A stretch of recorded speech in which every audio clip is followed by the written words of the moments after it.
ഈ വിവാഹം എന്ന് പറയുന്നത് ഇപ്പൊ വലിയൊരു മാമാങ്കമാണ് അല്ലേ, വലിയൊരു ബിസിനസ്സാണ്.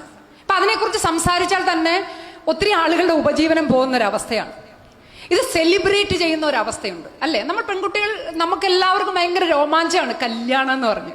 ജീവിതത്തിൽ ഒരിക്കലേ നടക്കത്തുള്ളൂ, അത് കമനീയമാകണം, മനോഹരമാകണം, ആർഭാടമാകണം, ആഡംബരമാകണം, എല്ലാവരും കൺചുള്ളിച്ച്. ഇതാരാണ് തീരുമാനിക്കുന്നത് ഇങ്ങനെയൊക്കെ? ഇങ്ങനെയില്ലേ ആഗ്രഹങ്ങളില്ലേ? ഉണ്ടോ ഇല്ലയോ? ഇല്ലെന്ന് പറയുന്നുണ്ടെങ്കിൽ അത് ഏറ്റവും നല്ലത്. പക്ഷെ ബഹുഭൂരിപക്ഷത്തിനും അങ്ങനെയാണ്. ഇപ്പൊ കഴിഞ്ഞ ഒരു 10 വർഷത്തിന് മുമ്പ് വരെ ഒറ്റ ദിവസം ഉണ്ടായിരുന്ന ഒരു കല്യാണം ഇന്നിപ്പോ എത്ര ചടങ്ങോടെയാ നടക്കണേ? ഇത് എവിടുന്ന് വന്നതാ ഇതൊക്കെ? ഇത് എവിടുന്ന് വന്നതാണ്? ഈ മെഹന്തി കല്യാണം എവിടുന്ന് വന്നു? സേവ് ദ ഡേറ്റ് എവിടുന്ന് വന്നു?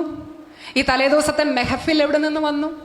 ഇതിനൊക്കെ ഒരു കൾച്ചറൽ റൂട്ടുണ്ട്. ഇപ്പൊ ഇവിടെ നമ്മുടെ ബ്രോഷറിൽ കൾച്ചറൽ ട്രാൻസ്മിറ്റേഷനെ പറ്റി ഒരു വാചകം ഉണ്ടായിരുന്നു. അതിവിടെ പരാമർശം വരാത്തതുകൊണ്ട് ഞാൻ അതിലേക്ക് പോകുന്നില്ല. ഇത് എവിടെ നിന്നാണ് വന്നത്?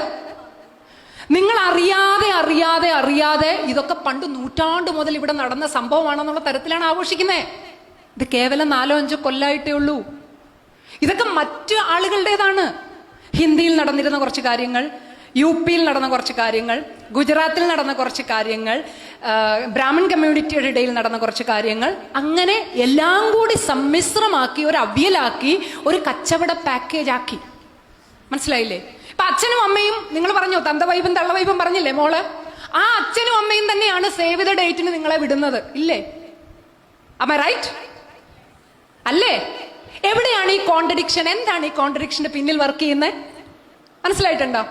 നിങ്ങൾ ആ കല്യാണം തീരുമാനിക്കുന്നതിന്റെ തൊട്ട് മുമ്പ് വരെ വഴിയിൽ ഒരു പയ്യനോട് സംസാരിച്ചു, ബസ്സിൽ ഒരു ചെറുക്കനെ മറ്റേ സുബ്രഹ്മണ്യപുരം സിനിമയിലെ പോലെ ഒന്ന് കണ്ണുകൊണ്ട് 70s പ്രേമത്തിലൊന്ന് കണ്ണുകൊണ്ട് നോട്ടമിട്ടാൽ പോലും അച്ഛന്റെ അമ്മയുടെ മുമ്പിലെത്തി താക്കീതും പിന്നെ ഫോൺ പിടിച്ചു വെക്കലും 2 ദിവസത്തെ കത്താഴം ഉണ്ണായും ഒക്കെ ഉള്ള വീടുകൾ ഈ സേവ് ദ ഡേറ്റ് എന്ന് പറയുന്ന പ്രതിഭാസത്തിന് അങ്ങ് കയറൂരി അഴിച്ചങ്ങ് വിടുവാണല്ലോ. എന്താ ഇത്? എന്താ മോളെ? അതെന്തുകൊണ്ടാ? യെസ്, എല്ലാ നാട്ടുകാരും ചെയ്യുന്നു, എല്ലാ പശുക്കളും അപ്പിയിടുന്നു. നമ്മുടെ പശു അപ്പിയിട്ടില്ലെങ്കിൽ അതൊരു പ്രശ്നമല്ലേ? ഡോക്ടറെ വിളിക്കണ്ടേ?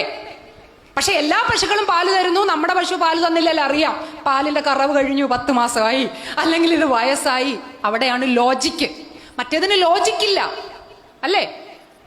എത്ര പാവപ്പെട്ട വീട്ടിലെ അച്ഛനമ്മമാരാണ് ഈ സേവ് ദ ഡേറ്റ് നടത്താനും മൈലാഞ്ചി കല്യാണം നടത്താനും ഈ പറഞ്ഞ പോലെ തലേ ദിവസം മെഹഫിൽ നടത്താനും.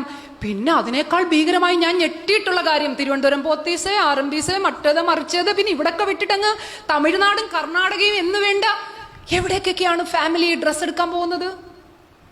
ഞാൻ നിങ്ങളോടൊന്നല്ല, ഈ എന്നോട് പിണങ്ങരുത്, ഈ ഓൾ സയൻസ് കോളേജിലെ പെൺമക്കളോടല്ല, കേരളത്തിലുള്ള മുഴുവൻ പെൺകുട്ടികളോടും ചോദിക്കാൻ നാണമില്ലേ നിനക്കൊക്കെ? നാണമില്ലേ നിങ്ങൾക്കൊക്കെ? നിങ്ങൾക്ക് വരുന്ന എല്ലാ പ്രശ്നങ്ങളുടെയും പിന്നിൽ നിങ്ങളുടെ ഈ മൗനവും ഈ പറഞ്ഞ കട്പുത്തലി പോലെ, ഇന്ത്യയിൽ പറയുന്നതാണ് മാനിക്വീൻ പോലെ കെട്ടി അലങ്കരിക്കാൻ നിന്നുകൊടുക്കുന്ന ടൂളായി വിട്ടുകൊടുക്കുന്ന നിങ്ങളുടെ ഒരു ശരീരമുണ്ടല്ലോ, ആ ശരീരം ഫ്രീസാക്കി വെച്ചുകൊണ്ട് നിങ്ങൾ നടത്തുന്ന പ്രവർത്തനം, അത് മറ്റേ റാംജി റാവു സ്പീക്കിംഗിലെ സിനിമയിൽ പറഞ്ഞാലേ ആ പ്രവർത്തനം ആദ്യം അവസാനിപ്പിക്കും. ഇനി അതല്ല, കുറച്ചു പേർക്ക് ഇതങ്ങ് ഇല്ലാണ്ട് ജീവിക്കാൻ പറ്റില്ലെന്നാണെങ്കിൽ പോയി പണിയെടുത്ത് സ്വന്തമായി പണം ഉണ്ടാക്കി പോയി നടത്തൂ. എന്താ റൈറ്റ് അല്ലേ? ഈ സേവ് ദ ഡേറ്റും മണ്ണാങ്കട്ടയും ഒക്കെ നിങ്ങൾക്ക് നടത്തണമെങ്കിൽ പാവപ്പെട്ട അച്ഛനമ്മമാർ അരി കഴിക്കാതെ, വെള്ളം കുടിക്കാതെ, രോഗം വന്നാൽ മരുന്ന് വാങ്ങാതെ കരുതി വെച്ച, ഉറുമ്പിനെ പോലെ കരുതി വെച്ച പണം കൊണ്ടുപോയി ആറ്റിലൊഴുക്കുന്നു, തോട്ടിലൊഴുക്കുന്നു, കടലിൽ കുളിക്കുന്നു, മൈലാഞ്ചിയാക്കി കളയുന്നു, പോത്തീസിന്റെ പട്ടായി കളയുന്നു. പിന്നെ എന്തൊക്കെയാ സംഭവിക്കുന്നത്? അവിടെയാണ് മകളെ ഭയം പോകാതിരിക്കുക. മനസ്സിലായില്ലേ?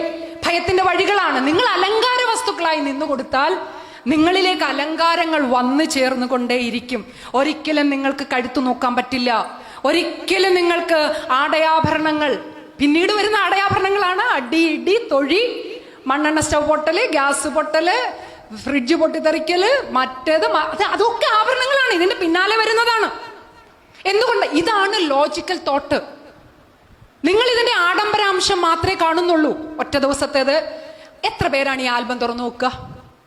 കല്യാണം കഴിഞ്ഞിട്ട് എത്ര പേര് ഈ വിവാഹത്തിന്റെ വീഡിയോ CD ഒക്കെ ഇട്ട് കാണാറുണ്ട്? 1-2 തവണ അല്ലേ? എന്താണ് ഒരു പാക്കേജ്? ഇപ്പോൾ ഒരു ഫോട്ടോ, മറ്റേ വീഡിയോ, സേവ് ദ ഡേറ്റ് എല്ലാം കൂടി എത്രയാ? 5 ലക്ഷം അല്ലേ? അങ്ങനെയൊക്കെ ലക്ഷങ്ങളാണ്, വലിയ പൈസയാണ്. ഇത് സമൂഹത്തിന്റെ ഒരു കോണിൽ ഇതുണ്ടായി, ബാക്കി എല്ലാവരോട് മോള് മുമ്പേ പറഞ്ഞ പോലെ നമ്മുടെ മകളുടെയും കല്യാണം അങ്ങനെ വേണം, എനിക്കും കല്യാണം അങ്ങനെ വേണം എന്ന് പറഞ്ഞുകൊണ്ട് ഒരു മുന്നേ എന്ന് പറഞ്ഞുള്ളൊരു ഓട്ടമാണ്. ഇതിനൊരു അവസാനം ഉണ്ടാക്കാൻ എങ്ങനെ പറ്റുക? നിങ്ങൾ വിദ്യയെ ശരിയായി കാണുക, വിദ്യാഭ്യാസത്തെ അതിൻ്റെ യഥാർത്ഥ അർത്ഥത്തിൽ ഉൾക്കൊള്ളുക. വ്യക്തികളുടെ ശാക്തീകരണത്തിനാണ് വിദ്യാഭ്യാസമെന്നും ആ ശാക്തീകരണത്തിലൂടെയാണ് നിങ്ങളെ തൊഴിലിലേക്ക് എത്തിക്കുന്നതെന്നും, അല്ലാതെ കേവലം തൊഴിലിനു വേണ്ടി മാത്രം വിദ്യ അഭ്യസിക്കുന്നവരാണ് തൊഴിലിടങ്ങളിൽ ഹരാസ്മെന്റ് അനുഭവിക്കുന്നത്.